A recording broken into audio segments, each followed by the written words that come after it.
আমাকে কিন্তু অনেকেই বাংলাদেশ থেকে যারা পাকিস্তান ভ্রমণে আসছিলেন তারা অনেকেই আমাকে হচ্ছে মেসেজ করেছিলেন যে অনেকেই করাচি এয়ারপোর্ট সহ বিভিন্ন এয়ারপোর্ট থেকে তাদেরকে ডিপোর্ট করে দিচ্ছে। কেন ডিপোর্ট করে দেয় এই ব্যাপারটা নিয়ে, বা অনেকেই এত টাকা টিকিট করে এসেও কিন্তু আপনারা ঢুকতে পারেন না, কেন ঢুকতে পারেন না সেই বিষয়ে আমি একটু বিস্তারিত তথ্য দেওয়ার চেষ্টা করব।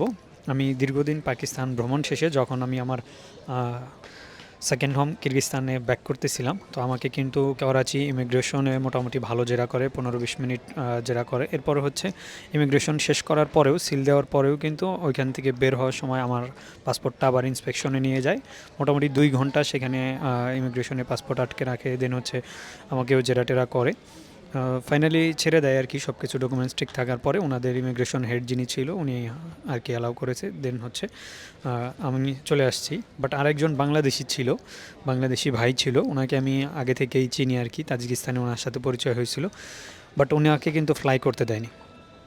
তো থার্ড কান্ট্রি যাওয়ার জন্য অবশ্যই পাকিস্তানকে বেছে নেবেন না। বাংলাদেশ থেকে কিন্তু পাকিস্তানে ফ্লাই করতে অনেক অনেক খরচ হয়ে যায়।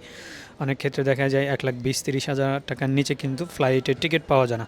তো সেক্ষেত্রে অবশ্যই আপনারা যারা ফ্লাইটটা নেবেন, নেওয়ার আগে 10 বার চিন্তা করবেন। আপনারা অবশ্যই কোনো থার্ড পার্টি অথবা কোনো এজেন্ট অথবা কোনো ম্যান পাওয়ার বিজনেস যারা বাই রোডেরগুলো করে তাদের কথায় কিন্তু কান দিয়ে আসলে অর্থগুলা লগ্নি করবেন না।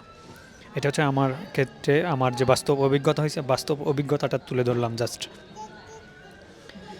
পাকিস্তান থেকে কিন্তু অন্য কোথাও যাওয়া একটু কষ্টকর, ইভেন কি পাকিস্তানে এখন প্রবেশ করাটাই অনেক কষ্টকর। যেহেতু ভিসা ইজি হয়ে গেছে, অনেকেই এই রুটটাকে ইউজ করে আফগানিস্তান, ইরান অথবা তুর্কি, মানে আফগানিস্তান হয়ে বা ইরান হয়ে তুর্কি, গ্রিস, এদিকে যে বাই রোডের যারা কাজ করে এদের জন্য হচ্ছে আসলে ট্রাভেলারদের জন্য, যারা রিয়াল ট্রাভেলার তাদের আসলে অনেক কঠিন হয়ে যাচ্ছে দিন দিন সব দেশ ভ্রমণ করা।